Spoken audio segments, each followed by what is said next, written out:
Now, while the media like to tell you that this was a bread and butter budget and everybody loved it, remember the puff pieces that were always there about this brand new commentator for the economy, the man who, well, like all of us, loves his kids and is very fit and loves to go running. Who cares?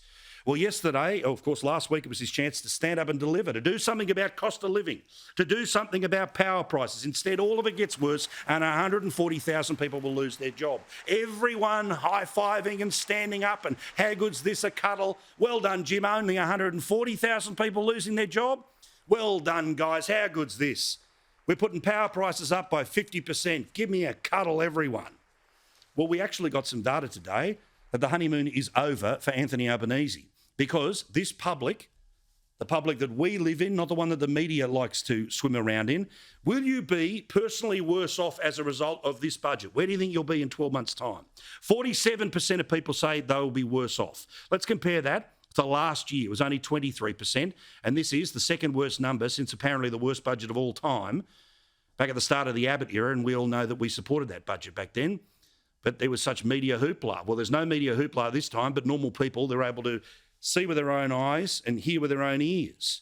And this is how bad it's getting. They're even telling the truth at the Turnbull Times, where a woman who wrote from Tasmania, I closed the curtains early. We put extra layers on. I go to bed early so not to use electricity. I was listening to Jim Chalmers deliver the budget and my thoughts were, well, my wage isn't going up by 50% next year. Will we make it through to this time next year? Can I possibly work 2 jobs?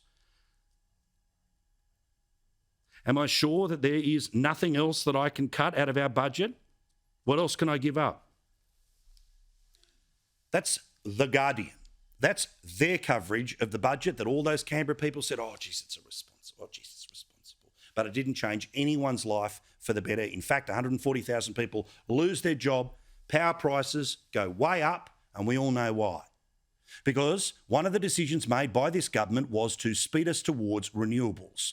Renewables that cannot do the job that our current system does in the way it currently does. So you've got to spend $1 trillion to build a brand new system. Who pays that? Well, government can only pay so much. You, the customer, pay it. And Albo, well, you know the game.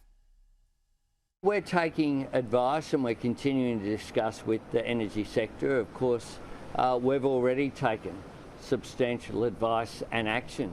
You'll recall that when we came to office, very soon after the 21st of May, there were reports about the lights were going to go out. We intervened to make sure that the lights stayed on.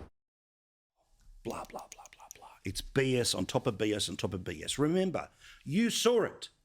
Now, they won an election on 43% as the target for global warming, which fixes 43% of 1% of the world's global warming problems. China can continue to do what it wants till 2030. Oh, yeah, we keep making them a whole lot richer because the technology required is largely built in China by slave labour. But shh, the bad people here are mining companies wanting to sponsor netball teams.